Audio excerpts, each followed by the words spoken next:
Saya Indra Sukrisno, saya lahir 1993.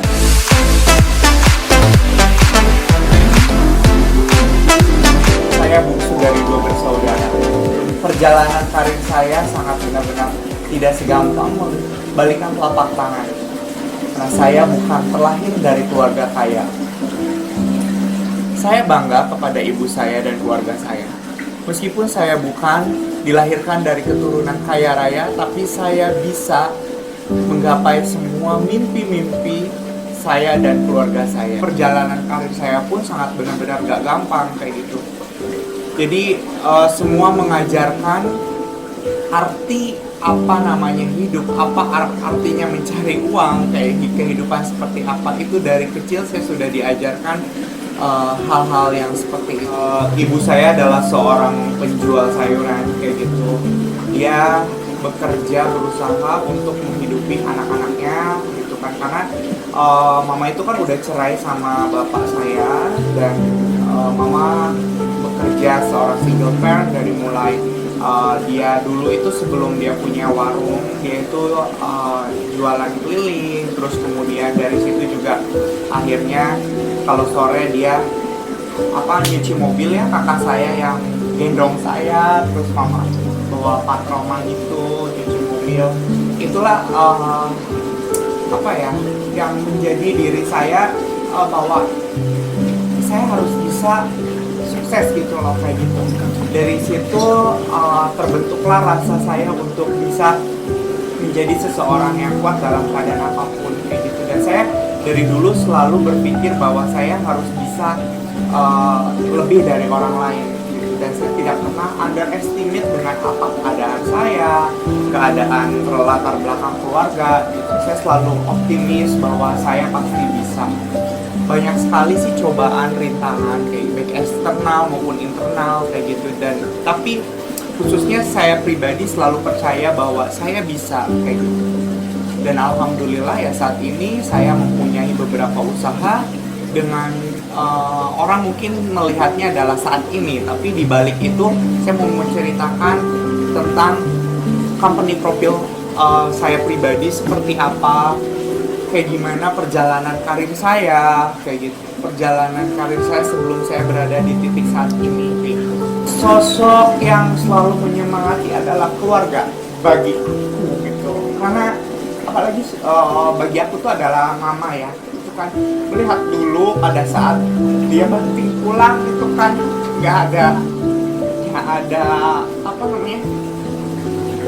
gak ada suami gitu kan, dia benar-benar banting pulang sendiri gitu kan, nyari rezeki, dari mulai dia jualan keliling, terus kemudian nyuci mobil, terus subuh-subuh ke pasar. Itu yang ngebuat aku kan suka ikut, karena aku kan yang paling kecil, aku ikut dan aku ngerasain bahwa oh ya, perjuangan mama kayak gini ya gitu kan.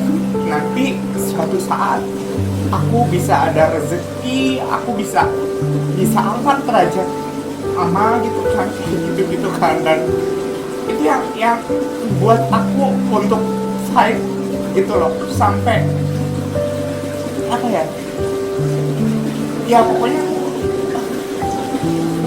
ya adalah sosok yang aku nggak bisa ngomong apa-apa lagi gitu loh, dan ngedukung karir aku sampai saat ini pun mama gitu kan, kasih restu gitu kan. Dan aku sih ada hikmahnya ya, mama bisa maksudnya bercerai sama bapakku, maksudnya nggak di situ dia jadi single parent yang benar-benar fight banget dan ngajarin ke anak-anaknya apa artinya hidup kayak gitu. Bicara soal perjalanan karir itu sangat panjang. Kadang orang ngelihatnya, wah Indra Sukrisno sekarang apa sih kerjanya kayak gitu. Kalau lihat di IG selalu head on kayak gitu. Apa sih kerjanya kayak gitu. Dan untuk dapat sampai titik ini aku nggak gampang sih guys kayak gitu. Jadi perjalanan karir aku dari mulai aku keluar SMK itu aku udah ke Jakarta waktu itu umur 17 tahun. Jadi waktu itu tuh aku bercita-cita ingin menjadi presenter gitu kan di Jakarta. Dan dulu aku juga ngumpulin uang sekolah tuh. Jadi uang pada saat aku SMK dari kelas 1 sampai dengan kelas 3 aku udah kan aku mulai mengantarkan mama tuh ya dari SMP deh ke pasar subuh-subuh gitu. Itu sebagai bakti aku, tapi mama juga ngasih uang aku kayak sehari 20.000 dan aku tuh tabung uangnya selama 3 tahun dan akhirnya aku dapat sekitar lumayan uangnya itu, dan itu aku bawa bekal untuk ke Jakarta, sisanya mama yang nambahin. Dan dari situ aku tuh benar-benar fight untuk ngejar cita-cita aku untuk di dunia entertain, tapi walhasil uangnya ditipu dan aku ya pokoknya murat-marit lah di sana. Cuman nggak habis di situ aja gitu loh. Aku nggak, maksudnya begitu habis aku langsung pulang kampung. Aku bukan tipe orang yang misalkan gagal saat ini ya udah aku pulang kampung deh. Di rumah juga keadaan mama kan yang tadinya nggak ada udah alhamdulillah membaik ya kayak gitu kan. Dan aku tidak pulang, aku tetap di Jakarta, aku tetap ngontrak di rumah petakan yang harga 250.000. Aku jadi figuran dan singkat cerita aku ngelamar-lamar kerja dari Blok M sampai ke daerah Semanggi, terus kemudian Sudirman, kayak gitu-gitu. Terus abis duit aku tuh jalan kaki tuh naik Kopaja cuma sampai Blok M, dari Blok M sampai Ciganjur karena kontrakan aku kan di Ciganjur guys, jadi aku jalan kaki gitu loh.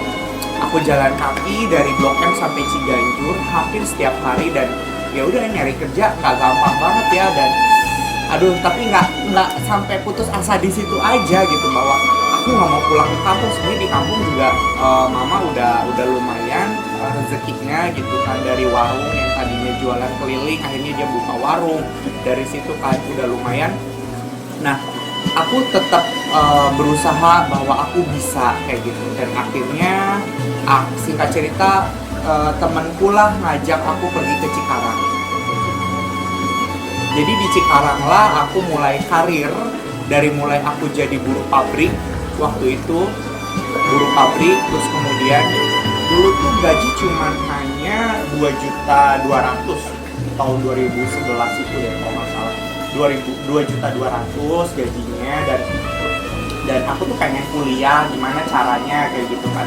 Dan akhirnya ya udah aku jualan kopi Indomie, ngumpet-ngumpet tuh di PT gitu kan, ngumpet-ngumpet di PT jualan kopi Indomie. Terus kemudian keuntungannya itu sehari dapat 100 kayak gitu, malah lebih dapat gede dari jualan dibandingkan gaji ya kan. Dan aku kumpulin uang gaji dan 6 bulan aku bisa daftar kuliah, aku bisa ngambil kelas karyawan kayak gitu. Nah dari situ pabrik itu cuma hanya 1 tahun. Akhirnya aku kerja di salah satu minimarket gitu. Itu di salah satu minimarket itu tuh aku ngelamar tuh, cita-cita kamu apa?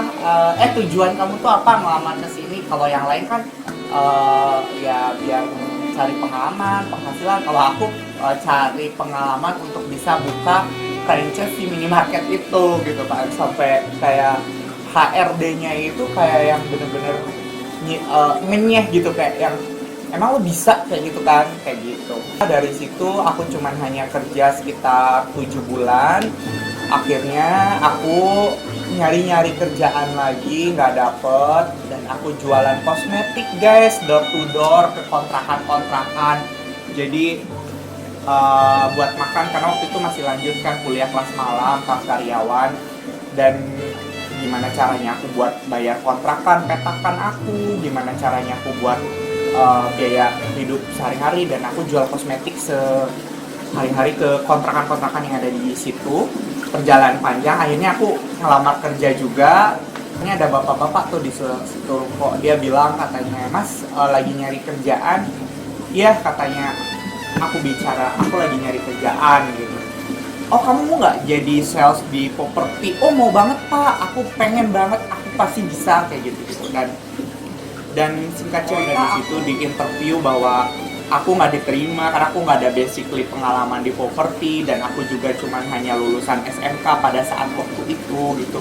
Dan akhirnya aku mohon untuk diterima guys, dan alhamdulillah diterima, tapi nggak digaji. Jadi cuma hanya semacam seperti agent properti gitu. Dan akhirnya ya udah, dari situ aku fight pameran di Kelapa Gading waktu itu di salah satu pusat perbelanjaan, naik Kopaja kayak gitu-gitu. Pokoknya turun naik Kopaja itu udah makanan sehari-hari buat aku kayak gitu. Makan nggak makan, aku pokoknya prinsip diriku tuh sebelum aku bisa dulu bukan sukses dulu lah, bisa apa ya namanya itu, bisanya ada buat diri sendiri, ibaratnya layak lah ya, hidup layak ibaratnya kayak gitu, hidup layak untuk diri sendiri. Aku nggak pulang kampung dulu gitu kan kayak gitu. Dan akhirnya ya aku dapat, tanpa dikasih product knowledge, di situ aku udah bisa presentasi sendiri, udah bisa ngambil database sendiri guys kayak gitu. Dan alhamdulillah waktu itu dapat database banyak, hanya dikasih uang tuh 20.000 buat makan pada zamannya. Sedih banget sih. Aku kalau sekarang inget-ingetnya yang dulu aku kayak gini loh, dulu aku kayak gini kayak gitu. Tapi dulu tuh aku sempat menghayal, aku pengen punya supir pribadi gitu. Terus akhirnya sekarang aku pengen punya rumah, aku sekarang punya kayak gitu-gitu. Jadi menghayal itu nggak masalah guys. Yang penting kita terus berjuang kepada mimpi ya, yang kita hayalkan. Jangan sampai kita menghayal tapi kita tidak berjuang dengan perjuangan yang kita akan jualkan. Itu sih buat aku. Dan pada saat itu aku nggak jualan, terus akhirnya aku jualan tuh, dapat komisi kan waktu itu, jualan. Akhirnya waktu itu aku pengen upgrade guys, aku jadi sales di apartemen, salah satu apartemen. Akhirnya itu aku nggak diterima karena HRD-nya bicara, karena kamu kan sales pasar, sales kios, meskipun di properti ini kan apartemen mewah, apakah kamu bisa, dan kamu juga hanya lulusan SMK gitu. Waktu itu kan saya masih sekolah ya kayak gitu.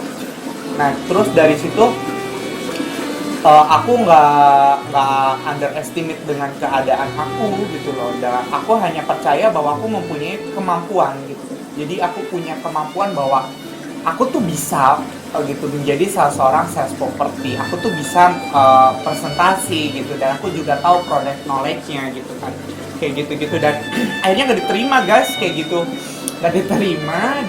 Dan ya udah gitu kan, aku pulang jualan kosmetik lagi gitu kan. Dan akhirnya aku datang lagi ke situ gitu kan, datang lagi ke situ ngelamar, nggak diterima.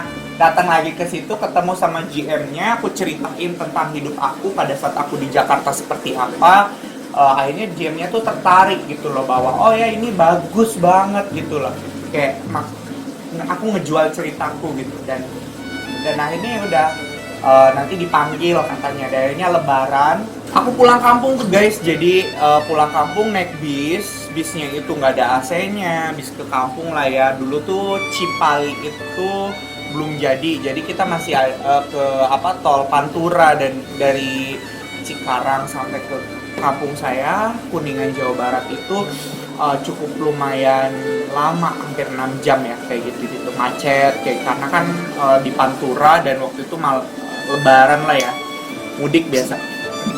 Pada singkat cerita, sedih banget di situ, aku nangis guys. Jadi kalau bis ini kan ini semacam, ini kursi, ini jalan, ini kursi karena penuh, dan aku tuh duduk di tengahnya itu gitu loh, di tengahnya.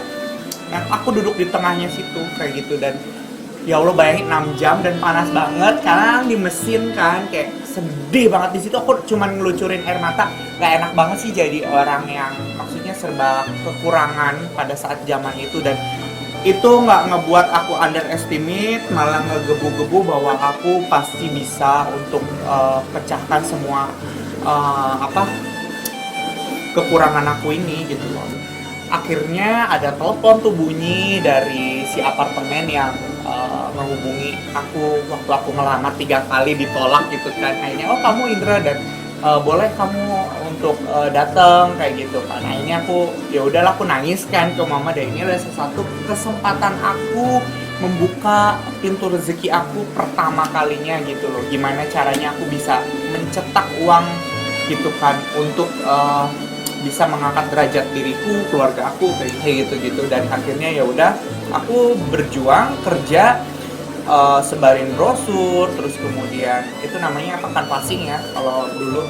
gitu. Aku nggak tahu malu deh, 1 rim aku bawa dari Kelapa Gading, dari mulai Masjid Al Azhar Kelapa Gading sampai ke Kirana itu aku bawa. Aku ruko sini aku udah bodo amat mau item mau apa, yang penting aku kasih informasi kepada para calon buyer yang mau investasi kayak gitu kan.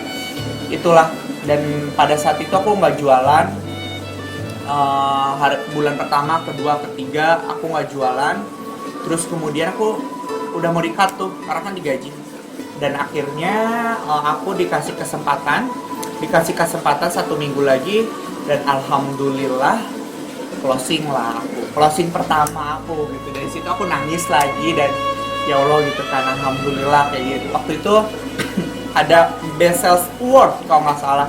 Di situ aku bermimpi, someday aku bisa berada di situ gitu loh.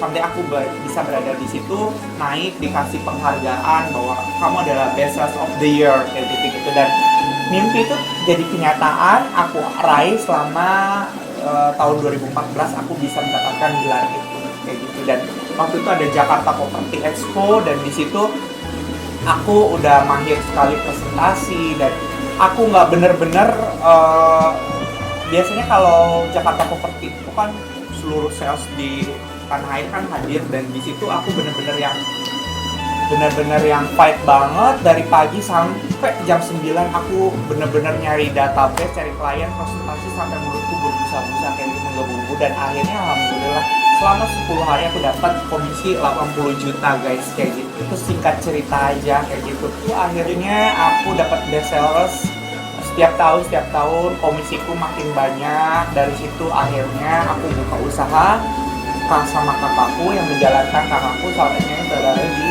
usaha solar industry, kapasitasnya udah ribuan ton kita untuk sekali PO-nya. Itu semua modalnya dari hasil properti. Dari situ aku masih tetap bekerja, kakakku yang mengelola, dan akhirnya aku mulai masuk ke dunia usaha, yaitu adalah agent properti. Dari agent mulai ke dunia interior, dan saat ini saya mempunyai 25 karyawan totalnya, dan saya sudah tidak menjadi sales properti gitu. Dari sales properti saya alami 5 tahun, dan itu hanya buat saya adalah saya punya kelebihan, dimana kelebihan saya bisa presentasi tentang produk-produk yang saya akan jual, meyakinkan bahwa apa benefit manfaatnya jika klien beli properti ini kayak gitu. Dari kelebihan saya itu, alhamdulillah saya bisa dapat uang miliaran, dan uang itu saya investasikan ke beberapa usaha, dan sekarang saya menjalani usaha dari hasil-hasil yang saya bekerja.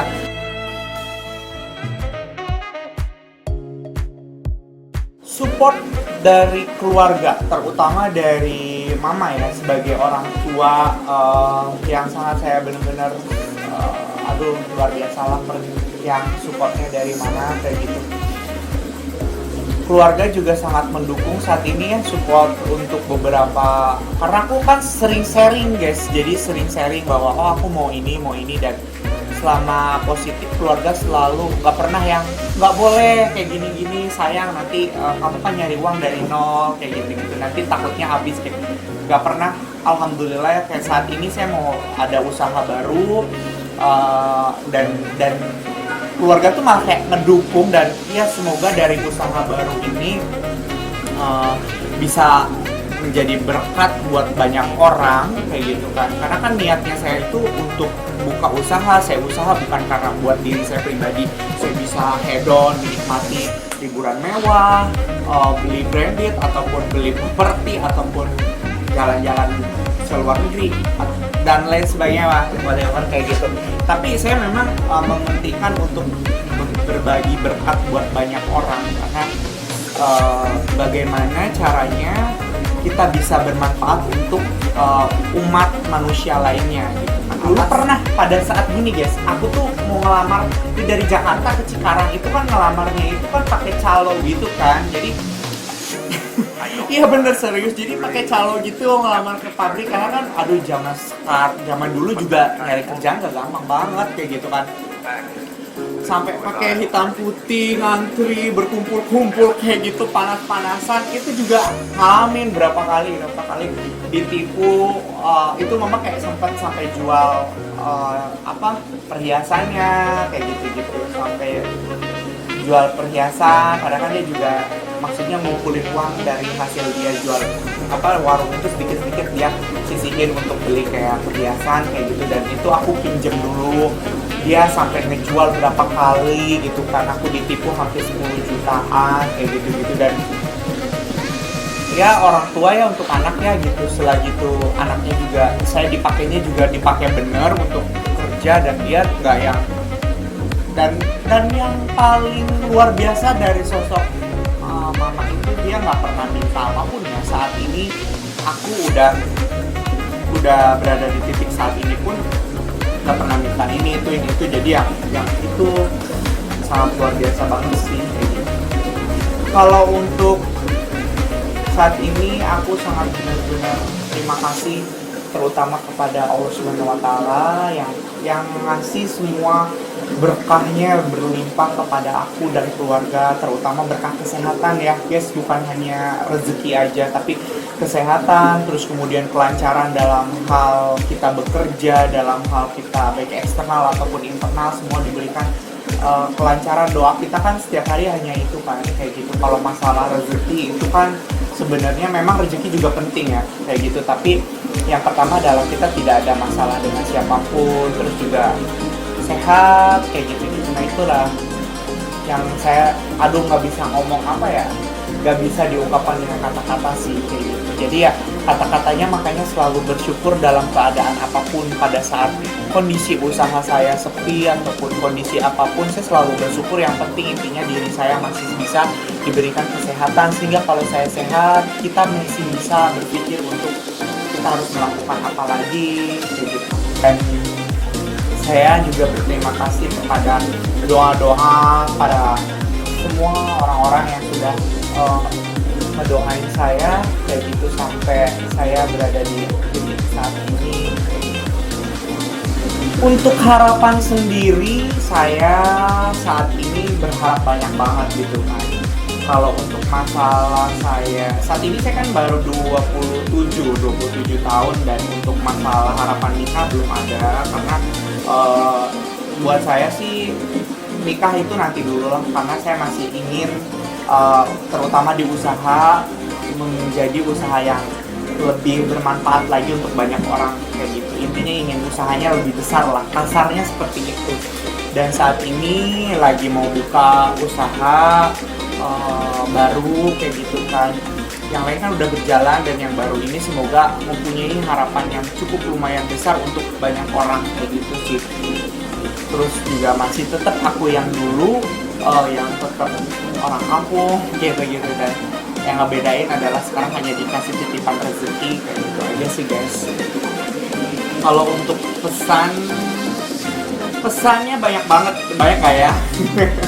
Jadi aku mau nitip pesan nih guys ke semua subscriber, baik yang udah subscribe atau yang belum subscribe semuanya. Yang belum subscribe segera subscribe YouTube channel aku, Indra Spasi Sukrisno. Yang udah subscribe di share, dan jangan lupa selalu di like kayak gitu kan. Semoga kontennya bermanfaat, dan saya mau ngasih pesan kepada kalian semuanya, jangan pernah underestimate dengan keadaan kita, maupun kita dari kalangan mana, latar belakang mana, apapun itu.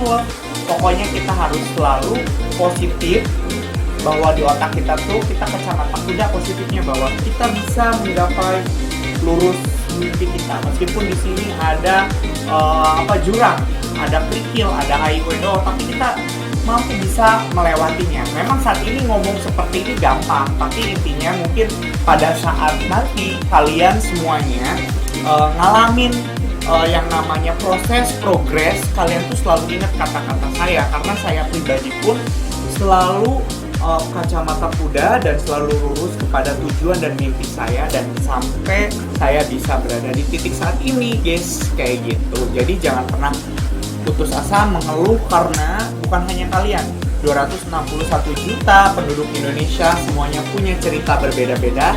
Dan tentunya kalau kalian pengen sukses semuanya, Kalian harus beli kesuksesan kalian itu dengan modal satu, keberanian dan konsistensi untuk menuju kesuksesan itu.